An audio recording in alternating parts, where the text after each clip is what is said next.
I can't believe they came back after essentially surrendering the ramp, and they don't lose a single player in this round. What a great start to the second half for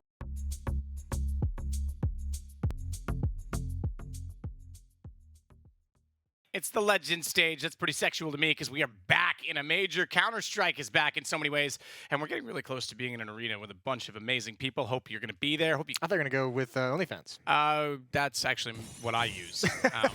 But you might. Look, we're going to get right into it. A few sound issues they had to tidy up. Kind of important to be able to hear what's going on, as now we have Team Liquid on the CT side, the high ground, if you will, of Vertigo versus Entropic. And Entropic's going to try and run up and take that away, but Elige is ready. Sees it at 75, starts off the game with a headshot.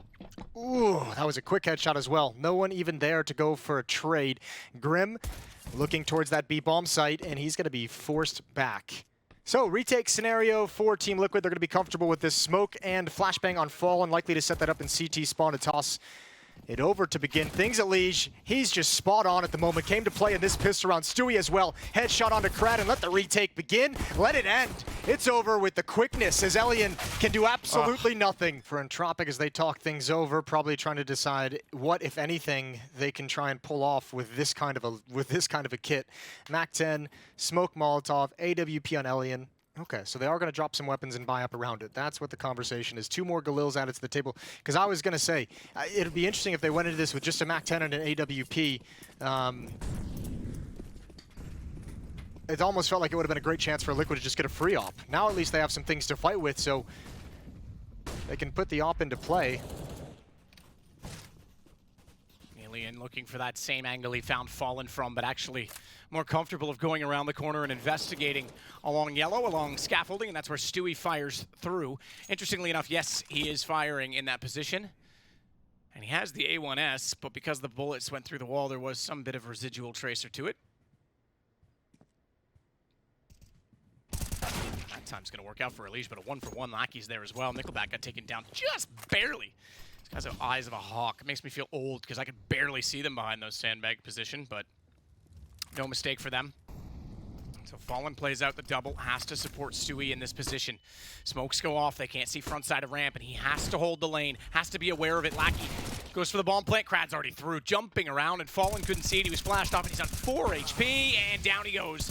Killian gets him through the smoke and followed that up with the AWP. In fact, he got him clean. It wasn't. They're going to love that early smoke being deployed as well. They're hoping he stayed in the same position. Grim wisely moves out of it. The nade stack following it up, and Elian's looking for him to swing out to the right with some kind of a jiggle peek, so the opportunity might be there. And this is a decent amount of pressure that we're seeing Entropic in the early stages of this half applying to this B bomb. So I wonder if they're trying to apply it to the rookie. And they know he's there at quad because that trajectory of the flash he threw as well as the smoke. It's even less of an argument as to whether or not he's up close on the catwalk or further back, so that's why Ilian's waiting with the AWP in that position. The early pressure on this bomb site, even if they don't end it here, if they go back to A, these B players have had to use all their nades to put out these Molotovs to defend this bomb site, so they wouldn't have anything for the retake. And now, if the hit comes in earnest, Liquid's going to have some players here, but they've got no nades whatsoever, and Grim goes down, Krad finds Fallen as well, and Naf better do something special. He missed the shots, he missed the opportunity for the headshots as they came up the stairs, but he managed to stay alive. You saw him keep his head down. They line up, he gets 2. That is pretty special from Naf, as Lackey will only manage to finally put him down now, and that means we've got a 2-on-2. We've actually got a recoverable situation, but look at this rotation back from Entropic. 20 seconds, they have to commit to this. Right now, Liquid's not aware of it. It's not a far rotation, that said, to go site to site. Yeah, but if they get here in time, they can actually stop this. If they can put together any kind of resistance, you don't have to commit, but if you can slow them down. Krad's on low HP, and look at the time, 5 seconds. He's going to have to stick the plant. Wow, I'm surprised Stewie doesn't commit to that, knowing the plant is the factor. But he's in a one-on-one. He can't go down because of his teammate. At this point, he doesn't want to get caught out. Lackey still gets him, just barely gets away with it. Oof, that nade. Nickelback actually got the worst of that. That's 2 straight rounds now. Elige has been picked off previously by the gaggle of grenades, now by the op pick. Elian, ooh, he saw a little shadow of an elbow. And young Stu is barely going to get away. Yeah, I like how you doubled down on that gaggle of grenades thing that time. Yeah. That was good. I'm open to suggestions, but that one feels nice. All right, well, we'll get feels them. good. We'll get them to you on Twitter. I like gaggle of grenades. That's not too bad. What if they put multiple smokes down? Is that like a school of smokes? Yeah, we can do that. Yeah, all right, cool. I'm into it.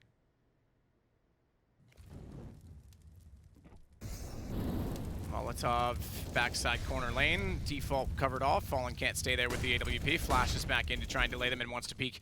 Despite that the flames are still there, he stays wide of them for a moment, but they're going onto the site. Stewie smartly got away from that flash, but couldn't aim his back in time. Fallen only got one, and Lackey came around the corner too quick for him to know what to do because he knew he was being pressured from the lane side as well as Naf spires into the smoke. They go for the safe plant to double instead. No one boosting up onto it, but Lackey's going to stay there. Well, Naf's got the kill through the smoke, spamming away as Lackey tried to back off the plant. 2-on-2, kit in hand, but no utility, and that means it's going to be tough to get past this op who's got these deep angles. Alien's got it as well. Smoke was fading just enough. Naf elevated high, knows that he's back behind the sandbags. Nearly walked off the ledge trying to dodge the flash, and now he'll put himself back down on the ground and I think try and run for safety. 10 seconds, 2 to find. And despite having a kit, not likely he does anything with this. Maybe just get that op down in the round and that's good enough for now. That op should as well be exploded and sent off the edge. Now there it goes. Yep, Forrester saw it. No, sorry dude, not getting that back for you. Should have tried to catch it. Imagine if he times the jump, it's like floating out there. That'd be he gets so it, legit. round resets before he hits the ground. Hey, buddy, got your up. That would actually be unreal. Yeah, that would be sweet. Not to be at this moment. No, honestly, just employ Spider-Man to just like web it. Interestingly, I criticized the T side of AWP, but Alien's been making it work very well. 9 kills so far. And we saw, I mean, 9 kills not all on the op. Obviously, there was a couple on the scout, and obviously got a few other weapons in there. But still, he's having his contributions, and he's back in the position where he seems to be able to find picks. Thank you, Alien. You make me sound so smart. Yeah, I think that's either the third or fourth pick he's gotten with one of the sniper rifles. One of the scout, I think it's been about 2 or 3 with the AWP as well. So, yeah, it can at times be tough to make it work, but he's finding ways to get those opening frags. Molotov down to delay. That gives time over to Elige and Fallen to readjust their positioning over towards lane. But now they're stuck in between. They're stuck kind of in no man's land. They never committed to pushing up, so they're out in the open, and yeah, you get sideswiped. Now Elige has the same problem, except from the other direction. Lackey's got him as well, and there goes Naf. The defense crumbles. It snowballs out of control, and that's a triple kill from Lackey. It's going to be over the top. Still not indicative that they will go onto this site now. They certainly will because Elige has 2. They can flood in. It's not about cutting off rotations anymore. Alien, he's given up his position on the quad, but he still found one onto Elige. Thankfully, they traded that back because that could have been awkward if they weren't ready. It's the way he missed the easy shots when no one's looking, and he hits the stunner onto Elige. Forrester now in a 1 versus 3, and yeah, this is pretty much should clear it. There'd have to be a sequence of mistakes from Team Liquid to drop this round. Forrester is going to be able to get the kit at the very least. And now they all know Nafkush down, found as well. He's baiting them out. He's actually isolated the location of the second player. He knows where Fallen is. Naturally, he'll expect Stewie to try and go for it. He was going to hold that. If he didn't see a head pop out, he was actually going to try and chance that. But now they're going to surround him. He can't, unfortunately, control the one-on-ones when he's that close. And we're back to just holding station on sites. It'll be back over toward B, in which Liquid want to put pressure. 1-round game. Getting close now. They've certainly got a good start to this second half. Don't have a good start to this round because they didn't spot Lackey out of quad, and it took too long for Stewie to respond, which lets Nickelback step out, but Fallen. Making no mistake, that gun's gone. Shot off the edge as the body went down. Krad's dead, and it's Ilian that holds again with an AWP. We said he did well on the T side with it. We're already seeing Fallen have contributions, but Forrester has fallen down with an A. That means bomb is not planted. That's going to buy them a lot of space. Tons of time in the round, but space for the retake and rotation is the bigger aspect, and Ilian's come in. Forrester's got the shot. Retake before the bomb even gets planted. Forrester, it's a clever position to play if you can sort of tuck your knee back in and get far enough around that pillar that you can catch them on an off angle. You're obviously quite exposed once you are spotted, but you get spotted getting there, and that's going to cost them. So almost an overextension because they had the man advantage, and now it's back to a 4-on-4, and Naf is up above the ramp. He didn't want the fight. He was trying to get into the position and hide behind the pillar and just realized that Fallen was there and had spotted him, so then he felt like he had to take the fight. Liquid has moved things around. Naf is going to be a lurker, and he hears the footsteps. He's telling him right now that they're rotating. Liquid has no options to fall back, though. They don't have the time. Lackey, he's been so good for this team. Oh, they don't check it. They don't look at him at all. Look at Krad. Yeah, though. Krad's got the flank, and Elige is going to put him down, but there's 8 seconds on the clock. Yeah, it doesn't matter anyway, does it? And he's got to go in and die at this point in time. 6 seconds, he's gone. Naf just sit. Oh, my goodness. Oh, he gets one more for his troubles, and I think he's far enough away they won't be able to pursue, so he'll at least keep the AK-47. And this would be what we would consider, I suppose, as we said, though, that it was possible, but this would be sort of the first upset, certainly for us on this stream, as I just double-check my logic and check on the A stream. Gambit has beat ENTS 16-7, so convincing for Gambit, and that's the exact start that they would want in this event. Yeah, it's the exact start everyone coming in from that didn't play in the challenger stage would obviously want, and it looks like not everyone's going to get it. This is usually where we see a couple upsets. Who knows if we can, what would have happened otherwise, but it's part of the obstacles in place for these Legends teams stepping in, as warmed up Entropiq with the situation in Stockholm. Krad's close up. No teammates with him. Initial kill is his. Follow-up kill is his as well. Oh, if he gets a Liege, that's just wild. Now, he did get flashed right at the end of the sequence, right as I said that. But a triple kill for Krad pretty much puts a bow in this map. So this is already the cat amongst the pigeons. If Liquid can turn things around, we already get a bit of an established order that might be interesting, as they'll go to the 0-1 bracket for this afternoon's matchups. NAF just waiting to see if they're going to try and do anything with this, but 1-on-5. Be a hell of a time to pull an ace clutch. I don't know that it's going to happen, because they're already going for the flank as well. You've got Krad, of all people, pushing down around. Starts with one, knows that they're going to peek on that, goes back out, and Forrester's ready. 16-9, well done for Entropiq, I have to say. Fantastic. That's exactly the confidence they'll want going into now the Legends stage of this event. Yeah, I mean, any of these teams that can cause this kind of an upset and take this kind of a victory in their first match here, you're right. It's like, what more can we build off that? Both these teams will await their second round matchups. That's a tough loss for Team Liquid. But as you said, I do think it felt closer in a lot of regards than it was. Just all the clutches, all the post plants, like so many of them just going the way of Entropiq. If one of them goes to Liquid, maybe it's a little bit different, and that's just the nature of the game. So shout out to Entropiq, shout out to Lackey as well. Coming up next, Gambit versus Entropiq. Shoot, I've seen Gambit sometimes down a lot in some crazy games, and they just seem unaffected. They bounce right back. It doesn't matter if you're up 6 or 7-0 against them. They're just like, yeah, whatever. We're back. We're winning it again. It's hard to deal with. Warming up. It's good. You know, please make sure the mouse hand is good and ready to go. Yeah. Yes. There you go. That's important. Listen, it's important not to go into a match stressed out, Anders. Saw some high fives. Oh, that means we can get back in the action. I really want to get this game underway. We got so many cool games coming up as well. Obviously, that Astralis and an IP game is coming up a little bit later. But here we go. Oh, dude, that's going to be money. Yeah, we appreciate your patience. It's Gambit versus Entropiq in a best of one here at the Legends stage. And we'll find out next who is going to be walking away with a bit of a victory. It's Gambit on the CT side first, Entropiq on the T side. I don't think it makes a big difference. Axal with the USP alone. Oh, down. Lackey will drop him immediately. That is a brilliant start. And now they want to speed up behind it. Inters has shown up, and he's going to try and buy himself some time, or maybe just try and stay alive. Hobbit, he probably could have had that kill. He had the right idea, the good read, but Krad will take him down.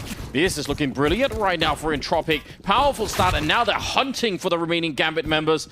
On his own is Shiro with 1 health, and Forrester will take him down for a triple. It will be Entropiq winning the pistol. Yep, and fine fashion. That looked like it should have done so much more damage. It looked like it actually landed right on top of them. Here's the follow-up nade. He'll do a bit, but not really that much. Iliam will take down Hobbit instead. Forrester with a kill on Shiro, and there's a couple of kills in return with the 5-7. Nafany picking up an AK, and he takes down Lackey as well. Oh god, that turned around quickly. Now it's a 2-on-3. Krad is holding the middle, but Gambit are aware, or at least aware of the potential. They're looking for it. They're not going to just rotate into him for free. By the looks of things, that 5-7 up close is lethal. You can do so much damage. I don't think Nafany spotted him, though. And so now it's a question of whether or not Krad can hold the line. Does set it up for his teammate. Only a MAC-10, though, versus an AK up close. Let's see. Yeah, but no head armor here for Nafany, so he's going to be dead in a second. Nickelback, he's got the angle for it here, but oh, the spray is in! And he takes him down. I think some of those bullets actually went through the side of the wall. But yeah, the lack of head armor there probably made the deciding difference. So close round, but Gambit, this could be a bit rough for Entropiq. They might be thinking, all right, we're going to be able to get something done, but The kill on Exile does become a bit more likely. Inter's back here with the AK, and he's way out in the open. See, this is the thing that I thought would be scary. Shiro close with the AWP. He takes down one of them, but Hobbit is going to be falling, and now it's all on Shiro. 1 versus 5, and he's going to get shot in the back by Krad, so doesn't get to fold that AWP all the way into the round, unfortunately. That would have been really cool to see. All right. Yeah. On the Entropic side, sometimes people will put out that smoke even if no one is there, but it kind of sells the idea that someone is there. So it's a huge mind game. From us, it's obvious, but from Gambit, it's definitely, or sorry, from Entropic, it's not. And they still have no idea if he's there or not. Yeah, they just, they can maybe guess. They've already thrown an HE at it as well. There's the kill on Hobbit. Finally, they know Krad with a headshot coming through. That's big on Inters. 30 seconds, and now 2 versus 2. Go back, he's worried about it. He knows they might move when the bomb is planted. It is going to be planted as well. No wall bangs through the box. And he's ducked down trying to minimize that model, but it's not enough, and he's going to be going down. Exile with the kill. The double up retake is coming into play, and now can they take down the AK? He had a chance there. There's a headshot, but he's out of bullets. Picks up another one instead, I think, and now he's going to go for the spray. Shiro goes down on the other side. A huge triple and a huge 1 versus 2 clutch for Nickelback. Golf clap on that one, gents. That was very nicely done. Big. This is the problem, though. You can get the Molotov in there, but it actually does nothing for you. They just run away, and now they're back. 3 people pushing forward. This is mental. Entropiq just fighting them on the ramp, coming back for revenge. Krad with a double kill, and Exile 1 versus 5. I can't believe they came back after essentially surrendering the ramp, and they don't lose a single player in this round. What a great start to the second half for Entropiq. There we go. Showing that they've got what it takes. A little bit of a fist pump there. And I get that they're really trying to maximize every single challenge that they have. They're like, can we wait long enough? Maybe they make a mistake. Are they going to get bored? Okay, let's all try and peek at it. Like, it's just every little thing. It doesn't matter how little they get out of it. They're just going to keep trying to do that. And is it going to actually work? Krad is pushed forward. Yeah, they're going to come back for swing. You could see the idea behind it. It doesn't work out in their favor, but they are really just trying to optimize every single position. On it, and he swings in to die. That is a problem. Oh, the HE doesn't catch him moving, though. That hesitation from Gambit pays off. 4 on 4 now. Look, Krad, he's so far down that ramp. Wait, are they going to come back? They don't have time for this. 34 seconds. It's Gambit. They have plenty of time. They're going to be fine. Krad, he's so far forward, though. That's very hard to expect. He gets 1 kill, but he will be returned upon. So it's a 3 on 3, but they're all very low on health. They've left Hobbit in the middle. They need to get up here, get the kill on Forrester, and again get the bomb down in the next 18 seconds. Probably a little bit sooner than that. You do need some time for the bomb plant, too. Forrester, he's just playing for time as well. This is the thing about both these teams. They're so careful not to make mistakes. Ilian shows up with a double, and that will end the round here. Hobbit can no longer win it, so you can sell out in every moment. It's almost like they have the ability to pause in every sort of microsecond and say, what's the best play right now? Can we slow this down? Can we make sure we're rethinking this as much as possible? It's like in the earlier round, they should be able to start to gravitate more people towards the middle, maybe even more people towards the B-bomb side if they're really feeling it. Gambit, again, they need to find a way to solve that ramp problem, because otherwise everything they do will be telegraphed really, really far away. This time they're going to try and ignore the A-ramp and just set up for the B-bomb side here with a little bit of a boost. That can work, but I've got my doubts. 27 seconds. They're going to try and see if they get close, jumping around the corner. Lucky's there. Exile, he will be traded after getting that 1 kill, and now they're getting shot in the back. Krad just showing up. Wait, Inters, he must have DC'd. Yeah, oh, that's unfortunate. That is a real shame. But again, disastrous. Yeah, that can happen. I wonder if he did that before they went for it, or I'm not actually sure. It may be that he was holding the bomb. I didn't notice if he was holding the bomb or not, if that's what slowed everything up. They had to come back. Yeah. But that's just the nature of play. Sometimes something goes wrong, and that's just going to be the end. Tough times. Yeah, you see that? They're just nading for that boost. They're so sure that that's how they could get back. Some tabs coming in as well. Nafany, there's the 3rd nade to bring him down. Amazing right now. This is so good. On the CT side, Entropiq just looked like they're in complete control. Hobbit trying to force the matter, trying to do something, but he eats a flash and gets gunned down. Oh. This is over. It is definitely done. I feel like they must have an office somewhere in Entropiq. They just have like a giant wall of a flowchart around how to play this ramp position. It's just so overpowering. doing it all. Yeah, they clearly look very comfortable, and it doesn't really feel like Gambit are able to surprise them in any way, which it just feels like, okay, now this is going to be the real challenge, whether or not Gambit are able to reinvent themselves on this map or if they just pack it up. I feel like if they were to replay this right now, a second game there's no way they win the ramp again like that. It's hard to explain, but I guess sometimes you can just hit that state. Crad had, if you had to sort of divvy it up in percentages, how much of this win is Krad's over at the ramp, it's almost half of it, I think. Yeah, and a lot of it. And he's just one player on the team, but I feel like he pretty much won half of this second half on his own, just playing that position. It's so wild. Axile is here, 1 versus 4. He has the bomb in hand, but 19 seconds, there's nothing he could do. They're already rotating over. Again, Krad is aggressively peeking at the ramp. He's already pushing down, so he's going to be flanking. They know what's coming. It's going to be 16-9 as they pick up the win against Gambit on Vertigo. What an absolutely stunning upset from Entropiq. And it just looks so casual. It looks like they just knew that it was inevitable. That was the result that was going to happen. They look just so chill about the whole thing, and that is them moving on into winner matches now.